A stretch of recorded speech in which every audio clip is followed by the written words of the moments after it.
most dreams are some product of our daily lives and, has some kind of relevance to our life. But this was sort of detached from all that. And for that reason, I thought it might be something special.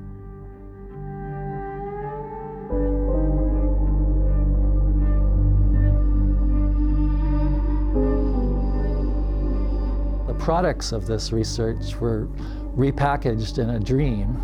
And the dream was showing me a whole different understanding of how this knowledge could be used. It was showing how cirrus clouds could be modified to cool the planet, basically. I had heard about what they call geoengineering or climate intervention, but I had no interest in it, and I thought it was a bad idea. And I thought it would divert attention from the real problem, which is the mitigation of greenhouse gases to stop the planet from warming up further. So I wanted to know whether the dream had vested in it some important information that society could benefit from. Maybe people don't realize that the lifetime of carbon dioxide in the atmosphere is enormous. It's very long.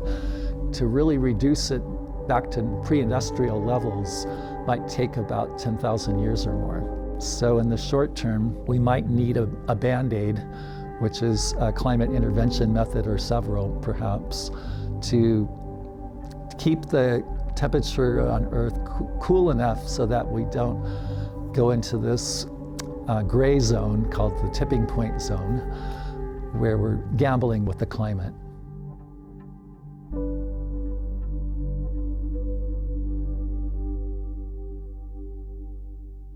I know that other scientists have made breakthroughs by paying attention to their dreams, so I thought I should do that. I wrote an abstract that basically held the contents of the dream as a climate intervention method.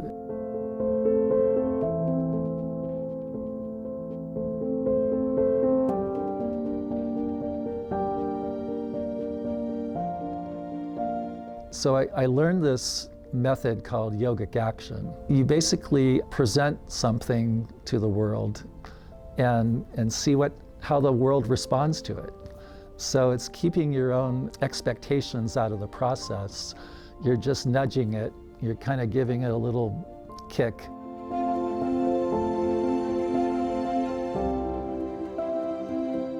Then I got a phone call asking me to present it at a press conference. So I took it as a sign that I should proceed. It was published in Environmental Research Letters, and it went viral, basically. And a book chapter I wrote went even more viral. It was published a few years later.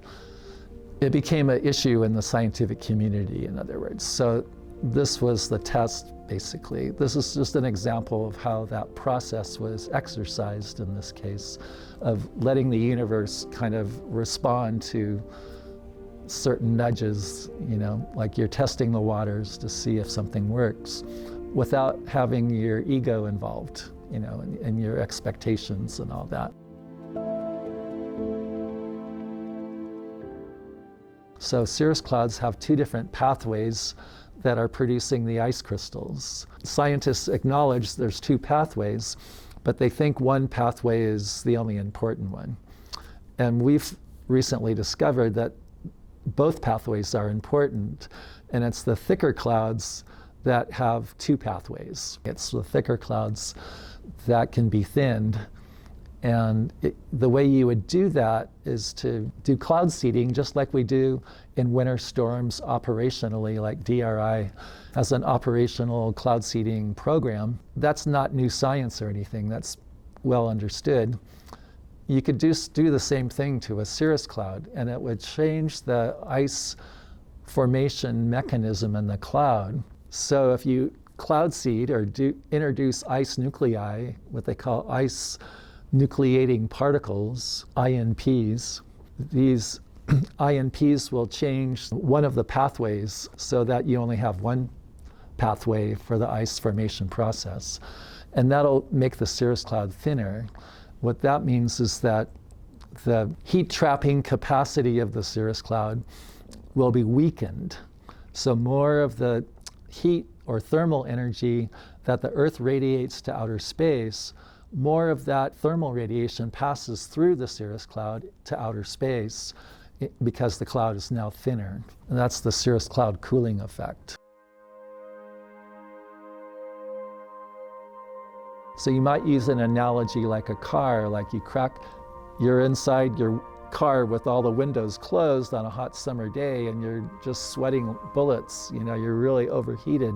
So you crack the window on your car to allow that heat to escape. So the cirrus clouds being seeded is like cracking the window in your car for the heat to escape to outer space.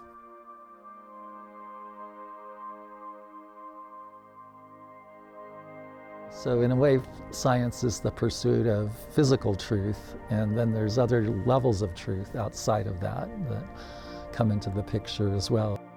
The Buddha said, desire is the source of suffering. This is also sort of ethos of science as well. How do you kind of float above all this ocean of desire, all these subconscious forces within that are trying to hijack the scientific process? Scientifically and spiritually, they're both the same thing in a way, to rise above that emotional tide. And if you couple that spiritual awareness with the mental plane, the cognitive, rational thinking part of you, if you can link those two together, then you have a good scientist. Then you have a better human being, basically, in all planes of living.